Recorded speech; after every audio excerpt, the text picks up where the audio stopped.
and Good Grief Worldwide proudly present Grief Diaries, hosted by Linda Sheldon-Fell and Angie Cartwright. Grief Diaries candidly discusses grief, uncensored, as we explore our losses, journeys, hearts, and hope for grievers everywhere. To listen to archived episodes, visit www.griefdiaries.com. And now your hosts, Linda Sheldon-Fell and Angie Cartwright. Well, good evening, everyone. Welcome to Grief Diaries Radio, a show dedicated to the journey known as grief, where we sit, talk, and share losses, journeys, hearts, and hope. Hello, Angie. Hello, Linda. How are you this evening? I am doing well, and you? I am doing well. Carol Scibelli is the funniest widow on earth. She is an award-winning comedian, a New York City playwright who found comfort in writing and talking about life as a widow since losing her beloved husband, Jimmy, her high school sweetheart, husband of over 30 years. In 2006, she began blogging about it and then wrote a memoir called Poor Widow Me, Moments of Feeling and Dealing and Finding the Funny Along the Way, in which she shares a tender yet funny narrative of her life as a widow. And she's a busy lady, this woman. In her spare time, she writes humor columns for magazines, blogs, and she's been published in the New York Times, Newsday, and dozens of other publications. She's also an active member of the New York Friars Club. It has been for nearly 20 years, and more recently, she's been added to the cast of the upcoming film The Secret of the Keys, alongside top personal development experts, including Don Miguel. He wrote the #1 New York Times bestseller, The Four Agreements. Brian Tracy, who has, Brian's written over 45 books on personal development. John Assaraf, I can't pronounce that, but I know who he is, and others. So welcome to the show. Oh, also, and I even got to write about Carol in The Blaze. Give a big shout out to Carol there, and I'll explain that in just a moment. But welcome to Grief Diaries Radio, Carol Scibelli. Oh, God, you guys, that was some introduction. You know, I think I made a mistake by calling myself, and I did do it myself, the funniest widow on earth. I think that perhaps I should have said second funniest widow. But in general, widows aren't all that funny, so it's really not a big statement, you know. Well, and so if you were second, who would be first? Oh, God, don't put me on the spot like that. I think, I'm first. I'm first. Saying, right? Okay, all right. You got me. Too much pressure. I'm just going to say that Tony Baloney gave himself his own introduction, and I love it. If you've not seen Tony Baloney, go to Carol's website, Carol Scibelli, CarolScibelli, as in boy, ELLI.com, and you'll see a picture of Carol holding her dog, Tony Baloney. Cutest little thing ever. I want to clone him and bring him home, so I love that he gave that. You should bring him to the convention. I think he would be well accepted. You know, I did bring him to, I did a seminar at Camp Widow many years ago, and I couldn't leave him home. It was in San Diego, and he was a big part of it. He was like the mascot. It was great. It was really, he charmed everyone. He's great. He's a little Morkie, for those who don't know. Combination of a Yorkie and a Maltese. And I never had a dog when I was married, and it's not like my husband died and I go, yippee, I can get a dog now. But I did, and he really, really, really filled the void. As a lot of people who are animal lovers know that's for sure, right? Right. You know, they really are wonderful. And I did a community event after following a tragedy here just a few weeks ago, and there were 2 therapy dogs there, and they were just wonderful. The students flocked to them, absolutely flocked to them. And so, Carol, did you see the article that went out earlier this week in The Blaze? I put your name next to Tina Fey. I couldn't believe it. There I was next to Tina Fey. And not only, you also had it highlighted so I could click on it, and it went right to my website. And you didn't have Tina Fey's highlighted. I love that. That was my favorite part. I don't know Tina Fey, but I know Carol Scibelli. Well, that was great. That'll go down as one of my most shining moments. That was very kind of you to do that. I mean, she's brilliant. She is really brilliant, and I think she's really paved the way for women comics and comedy writers and performers. I mean, when she did that bit with Sarah Palin, as Sarah Palin, it was just perfect. You almost couldn't see the difference. Is that right? Wow. You know, Yeah, that's true. That I saw that she is very, very talented. So if you would like to call in tonight, I see we already have someone on hold.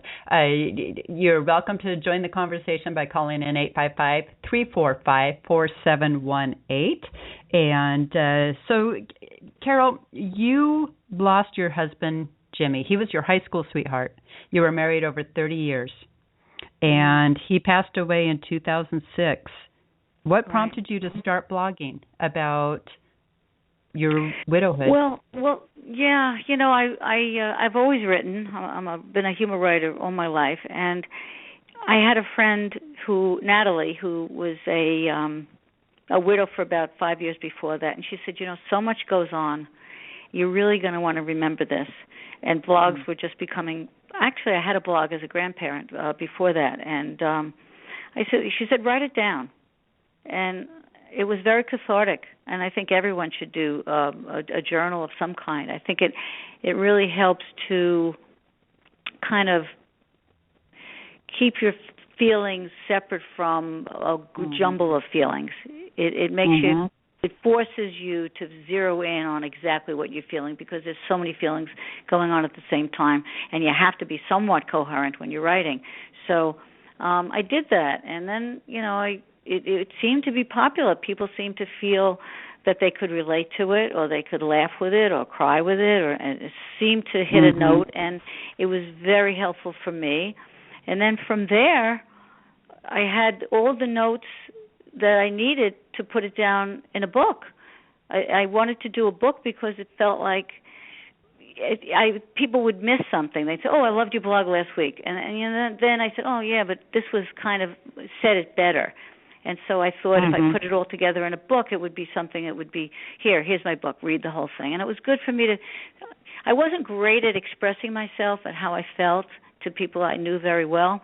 And so it was great for me to be able to hand it to them and say, this is what I went through. This is how I felt. This is what was going on when you thought it was kind of okay. Right.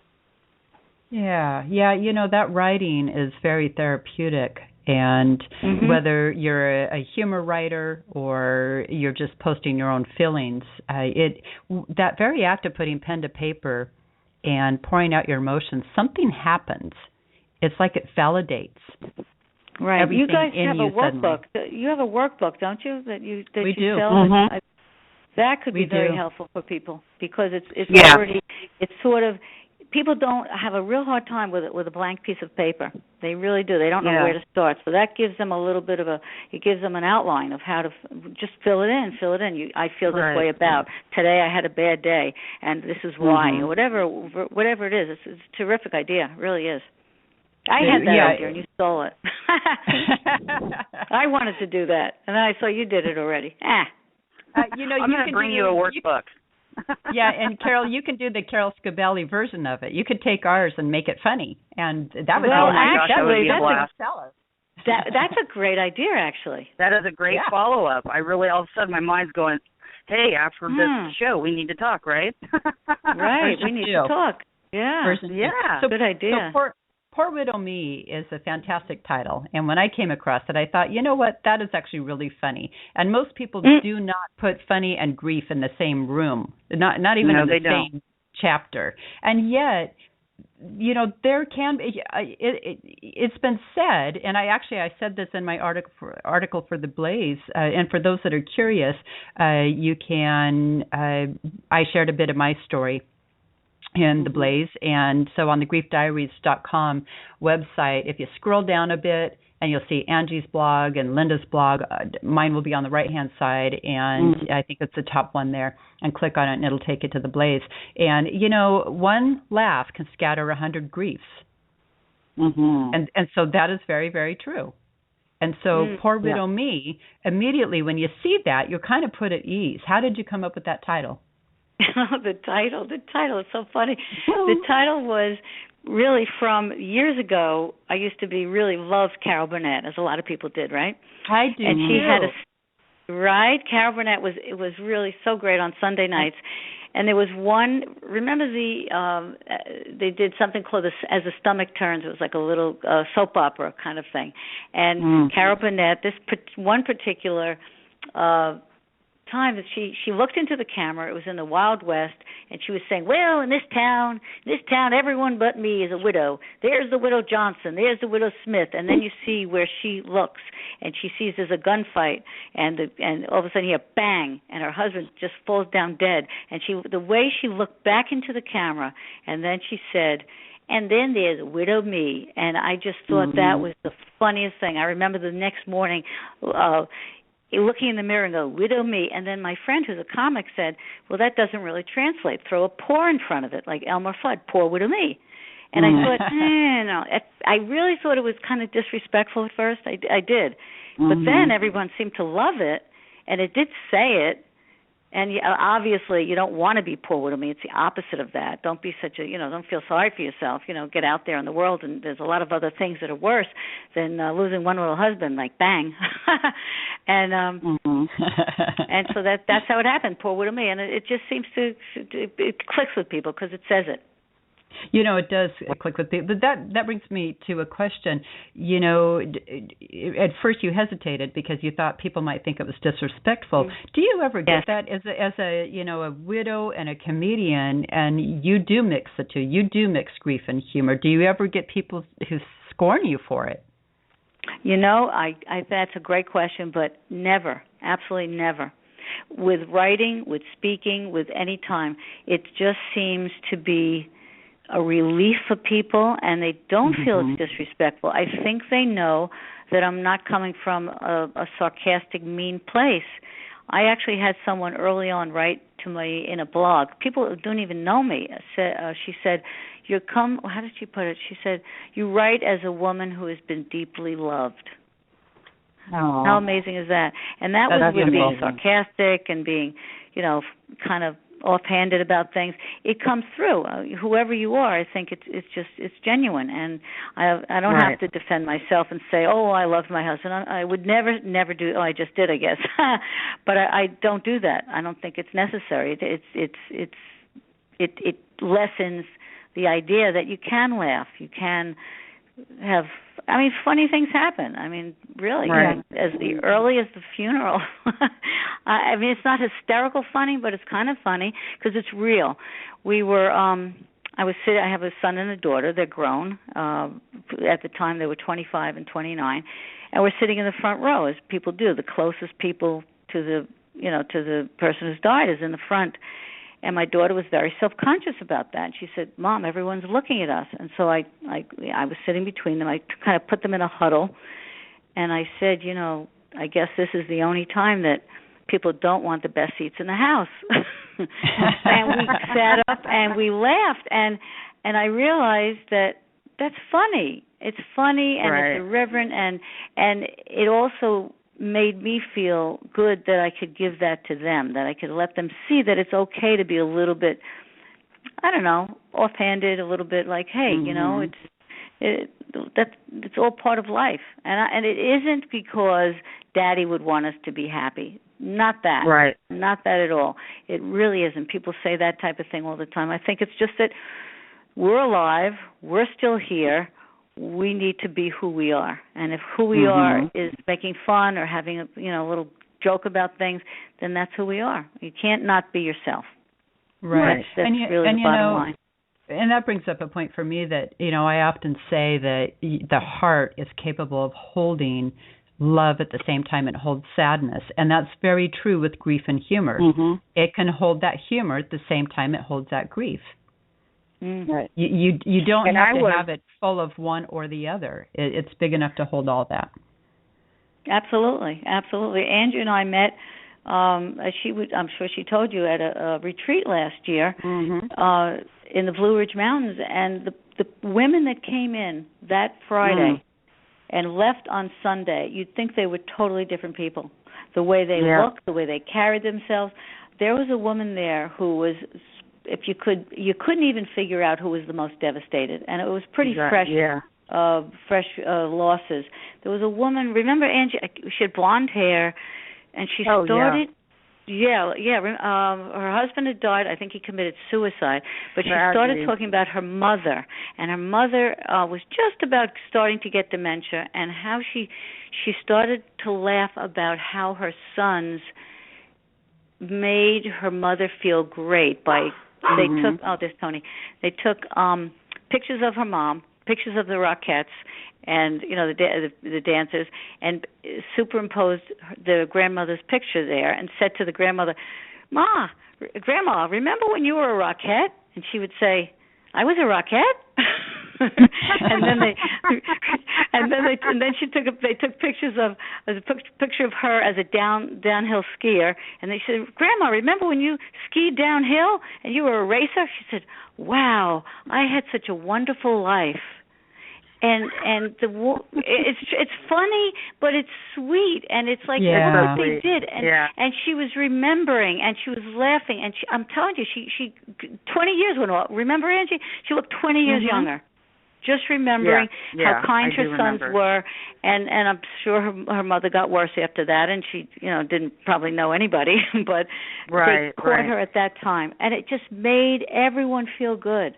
I still remember that. I told Linda when I got done and I got back and earlier you were talking about, or Linda asked you the question, has anybody ever gotten funny with you and that poor widow me, and to me when I saw that the book, I thought, well, that is definitely kind of a what would be the word, referring to if you've lost a spouse, you shouldn't, the person's feeling sorry for themselves. And so I thought, well, and so here I go on this journey and with them, and I won't give you every detail because there's a lot to that journey. It was really fun. But I went up there, and we have these ladies, and Carol is on, she's there to speak and share her story, and I'm thinking, what in the world, and was afraid. What would a comedian do for these people who are in so much heartache? And so I was the one. I was, was that pessimistic? I can't say that word sometimes. Pessimism or something. Anyway, you got it. You said it. And then she gets up there and she just, sits there and just really starts to open up her heart. And I've seen women who were completely traumatized all of a sudden turn around, and with what God, Carol, your gift, it's just amazing. For those ladies started to laugh, and it was amazing. And so, if people are listening tonight and think, oh my gosh, what would a comedian do? That's not nice to, be laughing about someone passing away. And I think you clarified that that's not what you're implying. And you have had heartache, and I think you're hilarious. And I wanted to remind you, if you would, to tell the joke, or when the widow goes to ask permission to get married. It was one of my favorites. Do you remember? Yes, of course. But that's the wonderful part about it is, Angie, it's not a joke. It's just really stuff that happens. I just wrote it down. It's real stuff. Yeah. That's really my bereavement counselor. I went to a bereavement group, and then I went to a single, a private therapist. And I used to call her, not to her face because I was afraid of her, Mean Jean. Her name wasn't even Jean. I was scared. I didn't want to have it. She was a little bit rough. I used to say she came from, she must have been schooled in the snap out of at school for shrinks. But she would say that women come to say to her, what they like to do is go to, if they want to remarry, they go to the cemetery to ask permission. And I remember when she said this to me, I said, yeah, well, I can see that. She said, really? I said, oh, no, maybe I can't. And she said, you think it makes sense to ask permission from a dead man? I went, hama. And she said, finally, well, did you ever notice that none of the husbands ever say no? I went, oh. So I guess her point is we do what we do, and, right. That's yeah, but she was a character. Yeah, that's funny that you remember that. That's great. That's great. Mean Jean. I'm a widow myself, so it was really interesting, and I just loved it. I just really did love it, and I'm so excited to see you at the convention. So I'm really excited to be there. You guys have put together some amazing group of people. I mean, they're really from all different walks of life, and it's going to be just terrific. Very, very different than a lot of conventions, because you've got all different kinds of grief. It's not just widows. That should be your little tagline. It ain't just widows. Think about that. Is it too late? It's only a couple of weeks from now. If you had me involved in the marketing, I might have been able to help you with that. But okay, there forget you it. Go. We should have. What were we thinking, right? Yeah. Carol, let's talk about relationships for a minute. A while back, we had Carol Brody, Widows Wear Stilettos, on the show, and I asked her if, when she became a widow, lost her husband, if her friends started feeling like she was suddenly a threat to their own marriage. Did you encompass that? Did that happen to you? Did your No, but I know Carol Brody, and I can see that. she's a hot mama. She is a blonde bombshell. Yeah, she is. Yeah, bombshell. That's the word. You know what? I didn't have that at all. I did not. I think I'm sure that was her experience, but it almost feels old-fashioned, that whole concept of, that's my husband, we better not go out with him, because, not for nothing, I'm not, there were none of my friends had husbands that I would be remotely interested in. But really, I mean, people, but I never had that at all, no. And I also didn't lose any couple friends for some reason. I don't know why. I mean, I guess I was the favorite person of the couple. I always say when you get what? Being a comedian, that everyone loves a comedian, because it's such a gift. It truly is a gift that many of us don't have, and so I can see why people wouldn't want to lose you as a friend, because you're not only are you funny, but you're warm and you're engaging and you're intelligent, and for many reasons. But that is something. But people do run away from. I understand what she meant, though. There is I appreciate what you're saying, but there is some truth to the fact that people feel uncomfortable with you. They don't know what to say.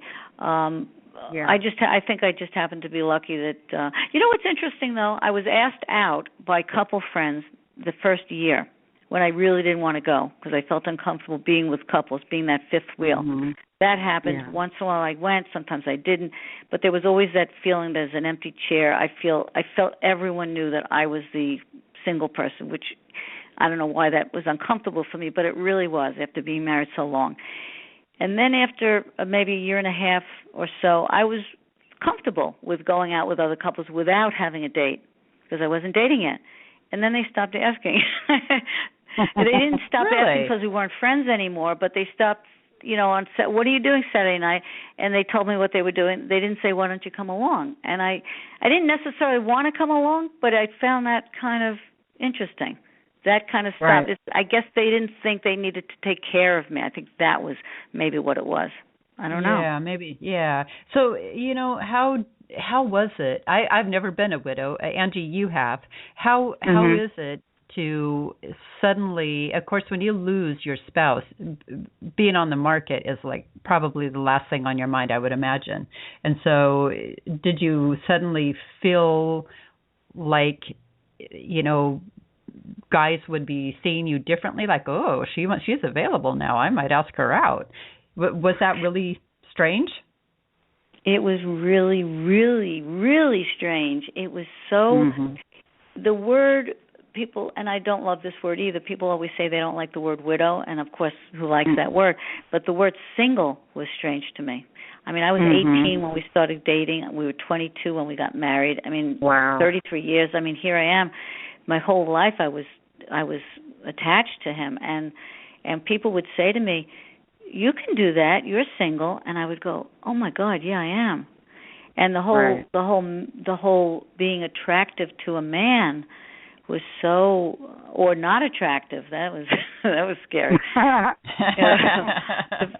was the very real. I mean, there I was 55. By the time I started dating, I was not quite 60. I mean, and Mean Jean once again made me feel inferior, because she explained to me very matter-of-factly that when you start dating, Carol, you're going to be like you're 18 again. And I said, what do you mean? And she said, well, you stopped dating at 18, so your emotional growth is 18. and of course, I was 18 in an old lady's body. So, like, what, that was like a great combination, right? But it's tricky. It's very odd. And you look at men differently. Not only are men looking at you differently, you're looking at men like, wow, would I want to go out with him? And everybody I was attracted to kind of looked like my husband. There was a Chinese Jimmy, there was an Indian Jimmy, there was a Jewish Jimmy. They all had to have something that was similar and familiar. I needed the familiar at the beginning. And the man that I'm dating now is totally different than Jimmy. It's interesting. Look-wise in many ways. Yeah. And so it took you nearly 5 years, or about 5 years, to begin dating again. And when you started dating, how did it feel? Good? Did it feel scary? Did it feel like, what am I doing? It was all that. It was more like 2.5, 3 years. I felt very almost like a floaty sensation. It was almost like when I was out to dinner with somebody, it would feel like it was somebody else. It was such an eerie, strange feeling. And I did, on Match.com, as a matter of fact, meet the man that I'm seeing now, and we dated for about a year. This was between year 3 to 4, and I broke up with him because I didn't want to be a couple. I was just feeling good being on my own, and I wanted to experience that. Oh, wow. Right. Yeah. Very smart. And then we recently reconnected recently, but so he was the right person for me. Just I needed to be out in the world and get to know myself, really. And it wasn't even dating other people necessarily, but getting to know if I could manage on my own. And I think my children, I have a daughter and a son, I think they respected that. They saw that I could be with a good guy, but I didn't have to be. And how did they feel about you when you did start dating? Well, at the beginning it was tricky. That was very uncomfortable. My daughter was a little bit more, well, she was married at the time and she had a daughter herself, so she was more woman to woman. I think she got it. But of course, it was still her father, and he died rather suddenly, and it was within a few weeks, so it was really we were still kind of reeling from that. My son was not very supportive. I remember he would come home, and if I said Mickey's coming over, he would go back to his apartment. And he recently, when I reconnected with Mickey, actually apologized for that, and everything is fine. But he just now it's almost 9 years. He needed the time. He needed the time to grow up a little bit and to grieve himself. It's hard with children. It's really hard. It's I'm always surprised that when it does go well and smooth, and it's a tough thing. I mean, intellectually, the kids want to be on your side and want you to be happy, but at the same time, it's got to be really strange for them to see you with somebody else. It's got to. Sure, because they're not grieving just the loss of their father; they're grieving the loss of the family unit as they knew it. And the partnership that the mother and father had, and so suddenly the dynamics have changed, and it's not the way it used to be, and we all want it to be the way it used to be. Of course, of course. Yeah. So you're in a relationship now with his name is Mickey, and he actually, the funny thing is he moved to Florida about a year and a half ago, and we reconnected because I like the idea that he's in Florida for part of the year. He's part of to me it's perfect. So I still have my independence, right? It's great. Okay. And then he comes up for 3 weeks, he goes back down, and I'm not a big Florida person. I'm not a big fan of Florida, so.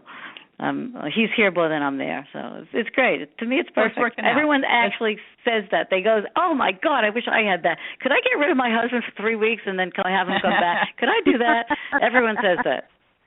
Oh, wow. Yes, I can see why they would say that. So, Carol, if Jimmy came back now, and I'm going to say the reason why I'm asking this question is because lately on TV, there's been a couple of shows where dead people are resurrected and enter back into their lives. And I'm not sure how I feel about that. I'm not sure how I feel about that. Last night was one, I think it's called The Returned. And the one before was right, Resurrection. Mm-hmm. Yeah, and so it's kind of and I know it's a lot more than just being resurrected and coming back in. I know there's a lot of subplots and this and that, and so I appreciate all of that. But if Jimmy came back today, he would see you. You've said this. He would see you as a very different person. Why do you say that? How if you think you've changed? Oh God, it's so. I think about that. You know how often I think about that? I think about that all the time. If he would he. Well, of course he'd recognize me. I don't look that much older, but wouldn't that be funny? Who are you? God, who's this old lady? It's only been 9 years. What's wrong with you? I do think about that with when my father-in-law died. He was 72, and my mother-in-law lived like 25 years later. I mean, that would have been tricky. Well, anyway, that's not what your question is. I think I know I don't sound it, but I think I'm much more mature. I'm laughing just saying it, but I am. I think most widows, and I'm saying this because I talk to a lot of widows, and this is myself as well, we kind of give ourselves a little bit of a report card, and for our marriage, basically. And there are certain areas that I think I was not mature enough to be, how could I put it, a real helpmate. I don't think I participated in certain things that I think he would have liked me to. I'm not talking about sex. That was fine. But good to know. Good to know. Make no mistake. Well, that's another thing. I can say anything, and there's no one here to say, oh, what are you talking about? We never had sex anymore. No, there's no one to say that. I can say we had it every day. Right? Anyway, that's a big perk for being a widow. I mean, you're the last you're the last word. But divorce is different in that way, right? I think he would really appreciate that I really can be, I'm self-sufficient. He took care of everything concerning money, so I wasn't aware. I think I would have been a better wife, a better partner if I had been taking an interest in certain things and been a little bit more, I keep going back to the word mature, really. And I think he would have appreciated that. I think he would have liked someone to be more of a grown-up with him, because actually, as embarrassing as it might sound to say, I don't think, because I was so dependent, I don't think I was really 100% a grown-up, and that is a perk for me, I have to say. I feel much more a part of the world. I feel more part of the world because I know what I pay in taxes. I know what I do. I feel in charge of my own life.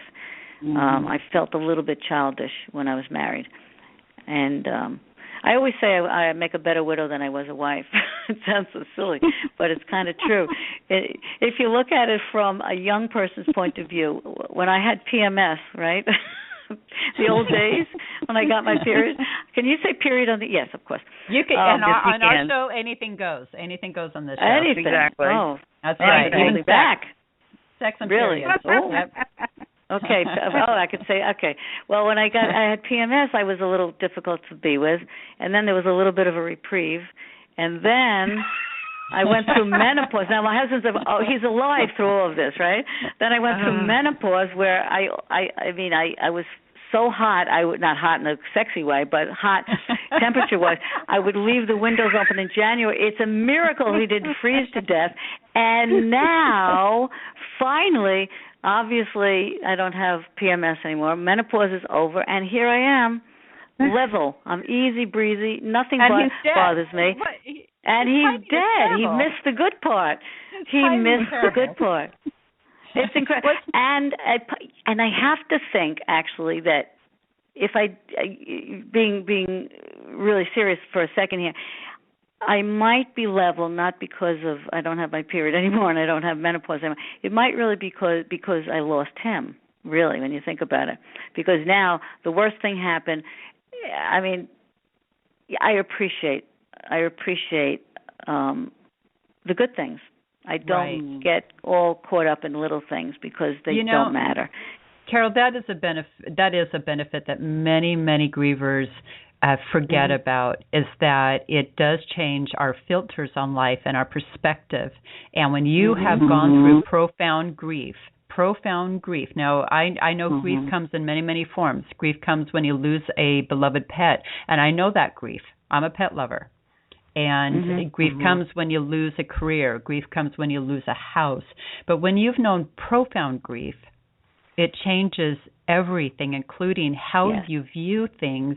And if you are truthful and honest, most of the time, grievers have a profound appreciation for when the sun does come out to shine. Yeah. Yes.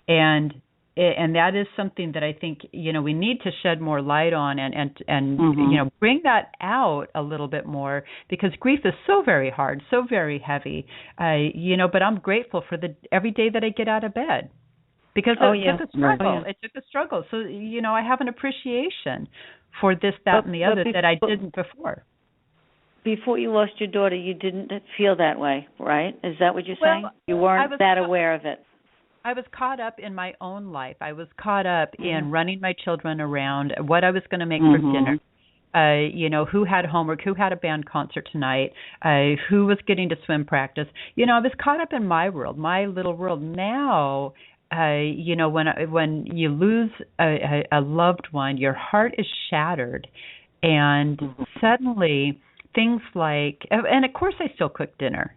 I still have a family, so I still have to cook dinner, but I'm not caught up in it like before. Things like that don't stress me out. You have an appreciation for the little nuances in life that I didn't see before, and at least that's true for me. So it's true. It's true what about you, I think. And people always think that it's going to go away. You're going to say, "Oh yeah, but now but then after a while you go back to and no, it never went away. It never goes away. There's always an appreciation for just being here and for things that could be so much worse. It's always things could be worse, because as long as you're alive, there's hope, and you're alive, and it's true. You don't get caught up in, I was going to make this, but I don't have tomatoes. What am I going to do? It becomes an issue. I know. I used to tell my daughter all the time, save it for the big things. Save it for the big things. But those were just words to stop her from whining so much. But the bottom line is, it's really the truth. I always knew that, but now to really feel that is very, very different. It's something that you're supposed to feel, because you feel like you're a smaller person if you get aggravated over little things. But it's a real, I think, with widows and anyone who's had, as you say, a profound loss, it's a genuine appreciation. It's not coming from, I think I should feel this way. What's wrong with me? I turn on the TV and somebody has a tsunami, and I just but I've stubbed my toe. And you have to really appreciate it. Actually, it's funny. Mel Brooks said that tragedy is when he cuts his finger, and tragedy is when he cuts his finger. Comedy is when you fall into a sewer and die. So it's appreciation. So I don't know where I spun off from that. He was a classic. He was great. Mel Brooks. And one of my other very favorite ones, Irma Bombeck. You brought up Carol Burnett, which is on the other side of your name in my article in the Blaze. Yes, I saw that. Irma Bombeck also. She's a favorite. But Mel Brooks, that's fantastic. So it's great. Carol, you have been through widowhood, and of course, I don't know if widowhood ever ends. Even if you remarry, you still had this love of your life, and you became a widow. In January of this year, you experienced a different kind of loss that is still very fresh and very raw. You lost your 1+. You lost your nephew, Chucky, who you were very, very close to. And is it different than the loss that you went through with Jimmy? Yes. And Chucky was my husband's brother's son. But he was very close to my husband, And he used to be, he was only like 14 years younger than us, so he had just turned 50 when he passed away. And he was kind of like a second son in the sense, especially after my husband died, because he would be with me a lot, and we would go out together, and we would do things together. He stayed with me when he was an opera singer. So the feeling, and he died within a very short time also. He had complications from pancreatitis, so he died within a week, very, very, very unexpectedly.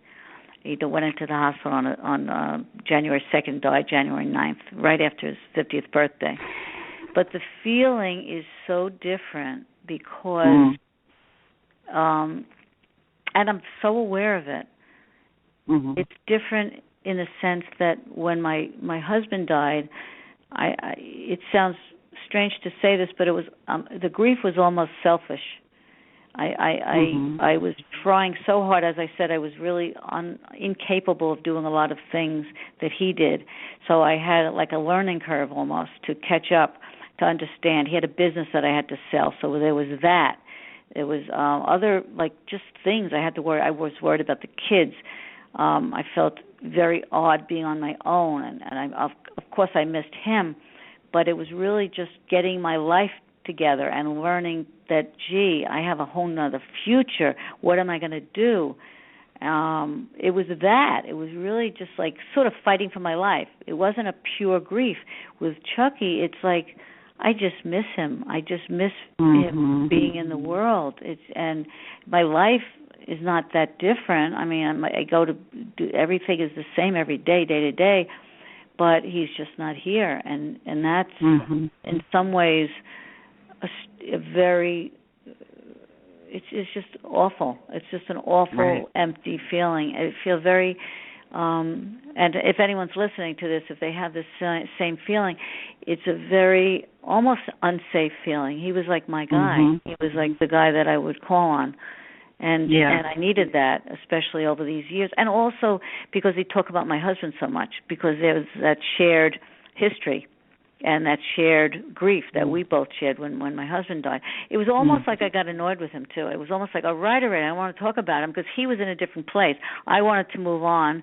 And when you're dating someone, you don't want to have that constant comparison to a husband. Right. And he would do that a little bit too much.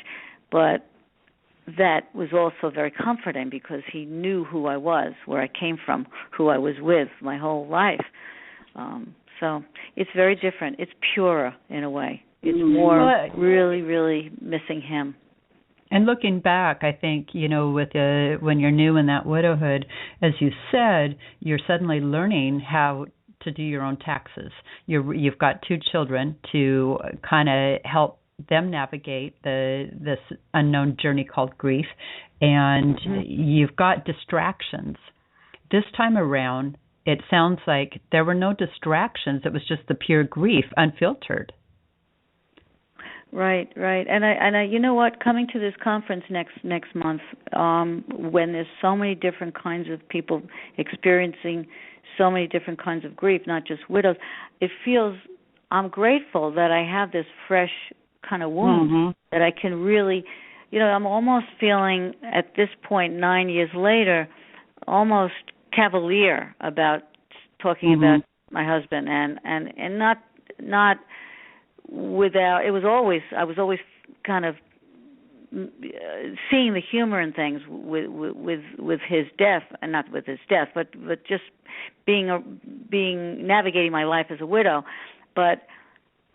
Now that it's kind of fresh and it's not my husband, I know I'm going to be more empathetic with the people that I talk to, not with my speech or anything, but just talking in general, and just day to day, having lunch with someone.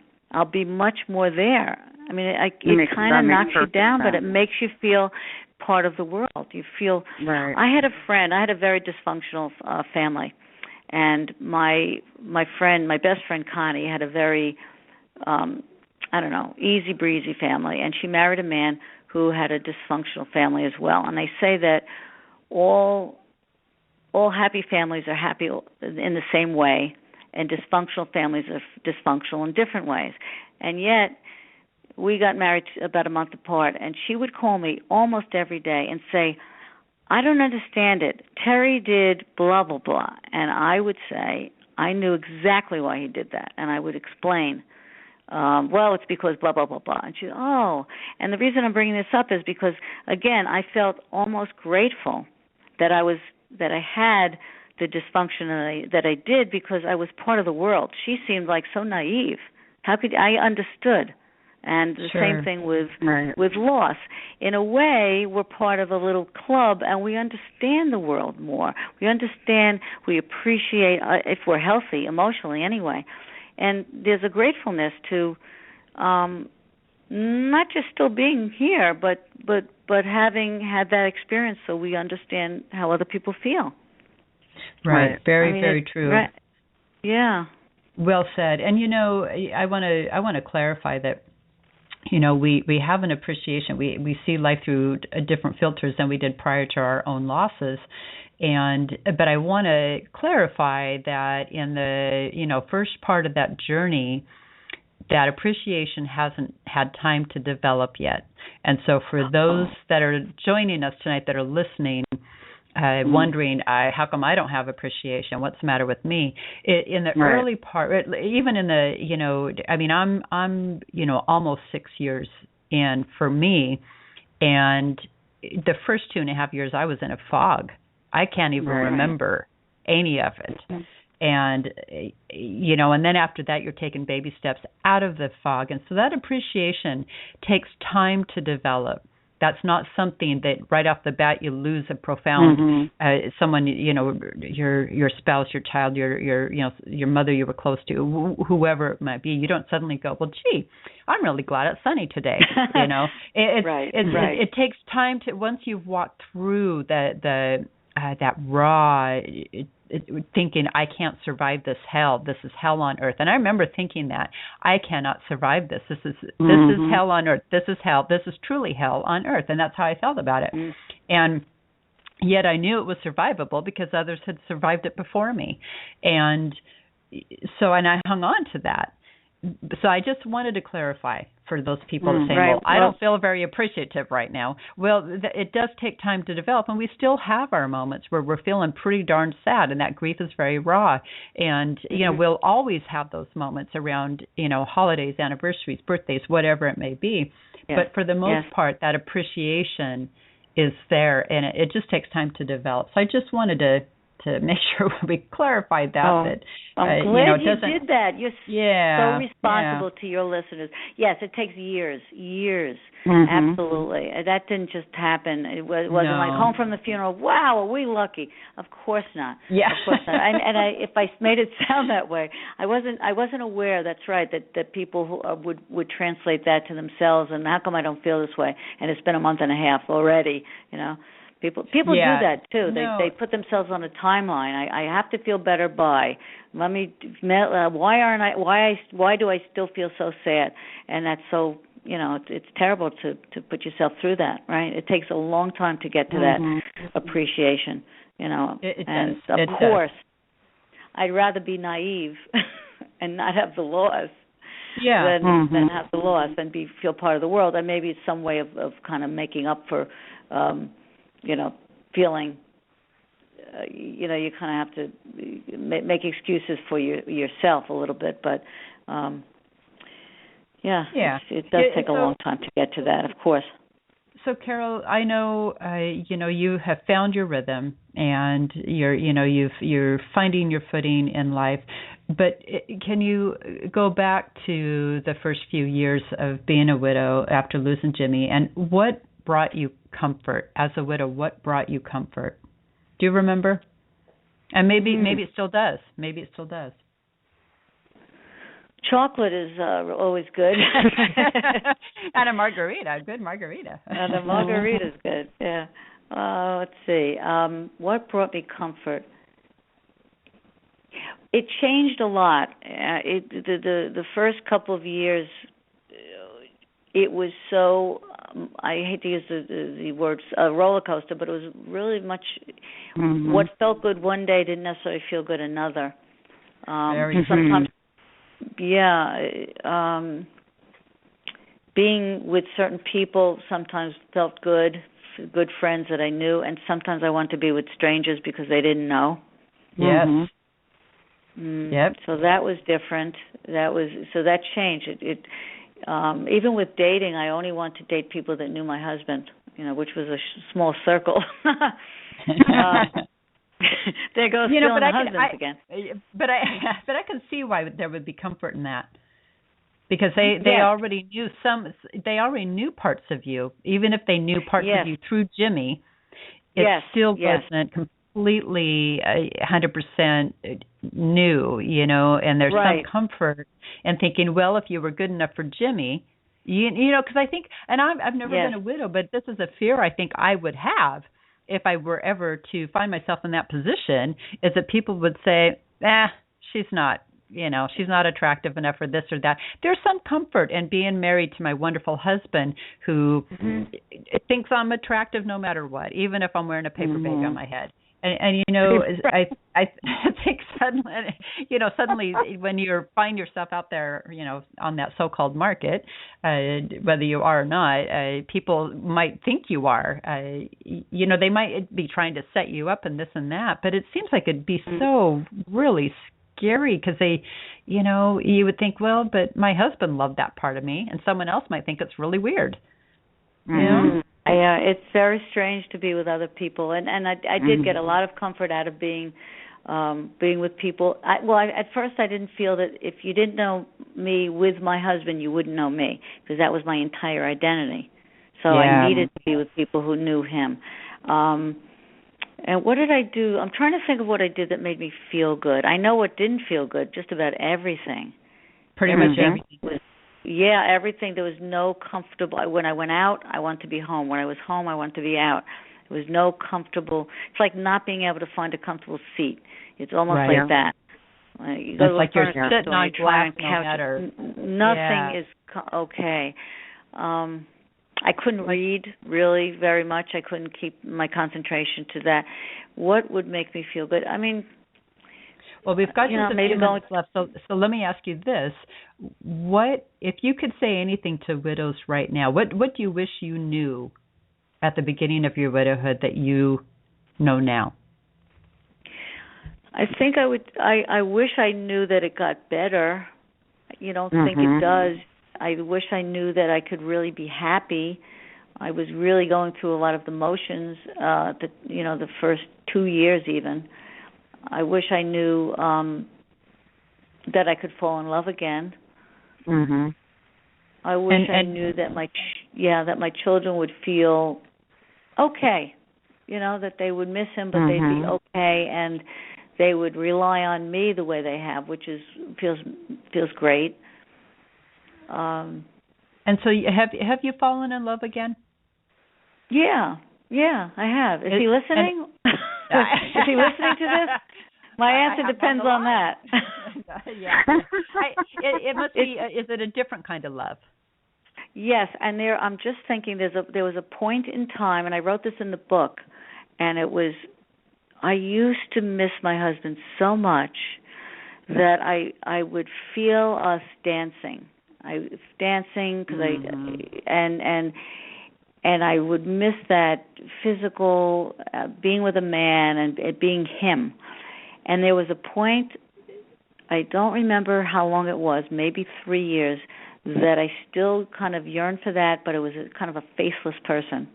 It wasn't necessarily him anymore. I was just ready to have that wonderful feeling again.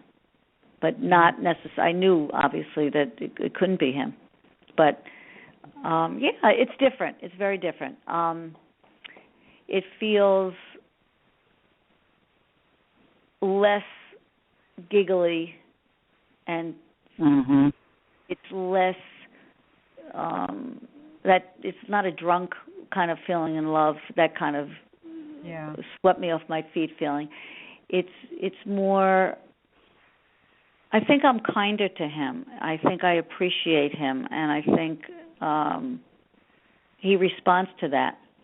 And we just enjoy each other. We just have a great time together. We just laugh a lot together.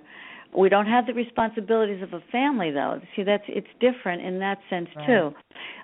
So that's a positive thing. On the negative thing, we don't share children. We don't share grandchildren. He has 2 daughters who are wonderful girls, but they're not my kids. I recently showed him a picture of my 2-year-old granddaughter, and he said, "Oh, she's so cute. I want one of those." And I thought, Wait a minute. Isn't that sort of like you don't consider her, well, would I? I don't know. And my daughter's pregnant with another little girl. She's due in May. Will that be different because he'll see her as an infant? I don't know. It's not his daughter. So you don't have that, and that's not good. That's kind of bittersweet almost. You know? He's not grandpa. Yeah. Well, Carol, thank you so much for joining us on Grief Diaries Radio. And you know, I think about you, you know, losing your 1+, your nephew Chucky here in January. You know, just I'm giving you a big hug. And we look forward to seeing you, you know, in Indianapolis. And if you'd like to connect with Carol, visit her website, www.carolscibelli, CarolScibelli, as in boy, ELLI.com, or Poor Widow Me. And she's also on Twitter at Carol Scibelli. Or better yet, come on see her in person at the National Grief and Hope Convention, Friday, April 17th. She will be there that evening delivering her keynote, which actually truly is entertainment and all of the above. And so that will be Friday, April 17th at the JW Marriott in Indianapolis. It's open to everybody, appropriate for all ages. Tickets are available at griefconvention.com. So next week we talk with Michelle of One Fit Widow. I think it's widow season. Is it widow season? Carol's not laughing. Is there a season? One, so is there a widow not. season? That's funny. So join us next week, same place, right here on Grief Diaries Radio. Have a wonderful week, everyone. Good night, Carol. Thanks so much for joining us. Good night, Angie. Thank you, guys. Good night, everyone. Thank you, The Grief Diaries radio show is brought to you by Alley Blue Media and Good Grief Worldwide, an official partner of National Grief Awareness Day, working to bring grief out of the darkness into the light. For more information about Grief Diaries or to listen to archived episodes, please visit www.griefdiaries.com.